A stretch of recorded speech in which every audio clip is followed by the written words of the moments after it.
Assalamu alaikum wa rahmatullahi wa barakatuhu. Okay, I'm going to just play Surah At-Tariq in the foreground, mashallah, and there's some footage that's surfaced right now. I want to share that with you. It's very compelling. You see the moon in a time-lapse video, our full moon. This is yesterday's, we had a full moon, but there's also a celestial body that comes into the frame, and you can see that the celestial body is a very real body simply because it reflects on the lake below it, just like the moon does. So you've got the moon coming into the frame as the moon goes further up in the horizon. Then the celestial body, I think, in its orbit gets closer to the moon and becomes more visible, which is then reflected again on the lake as well. So it can't be just a refraction, as it were, or a lens flare. It's a very real solid object in the heavens for it to be reflected back on the water again. Bismillah. والسماء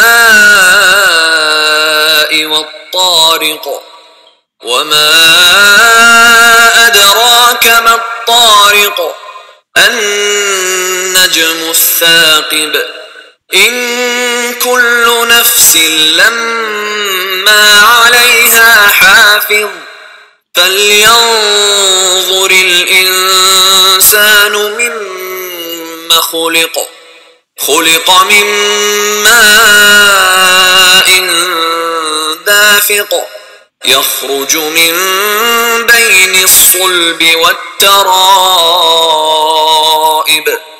إنه على رجعه لقادر يوم تبلى السرائر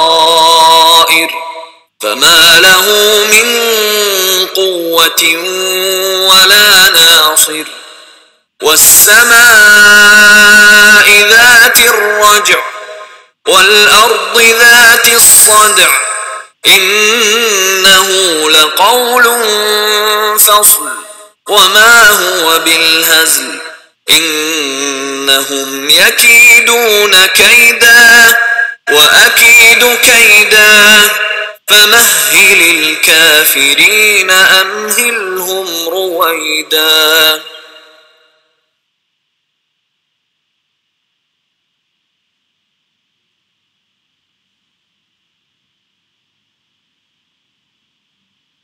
Subhanallah, it's very clear, and it's reflecting on the lake below it.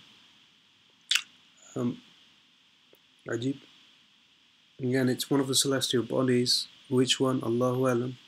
That's rotating around this, orbiting around this proton star. But look at this close up. Right? Again, no CGI here.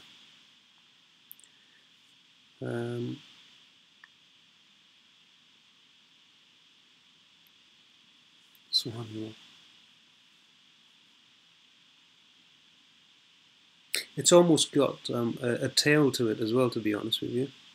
Whereas our moon has a halo around it, all the way around the circumference of it. In this particular celestial body, you can tell it's not a reflection of the moon because it's got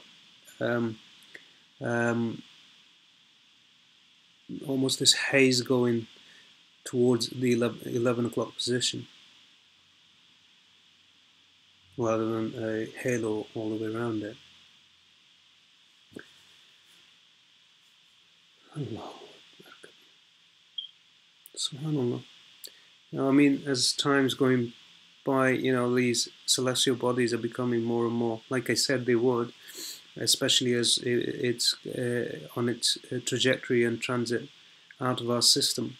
They'll go past us and they'll become much more evident, much more clearer. So will the disasters, natural disasters, become far more extreme, you know.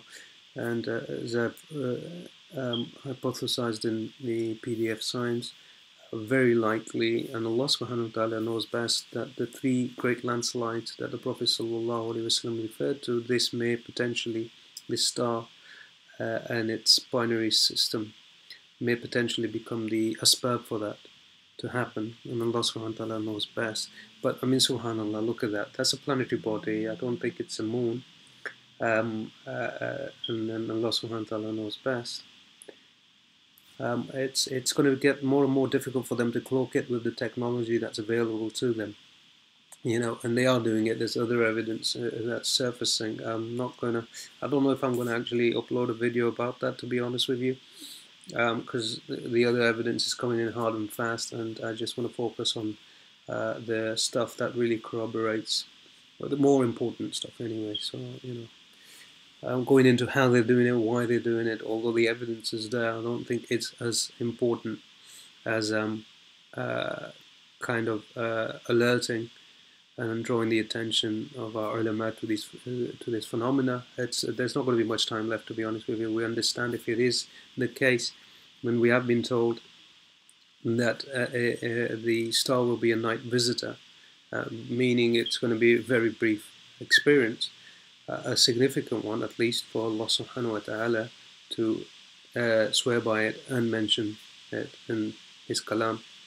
And then if you look at the surahs and what's mentioned in the surahs, subhanallah, and how other nations are mentioned in the thread of the surah, in Surah An-Najm, that would destroy through natural disasters.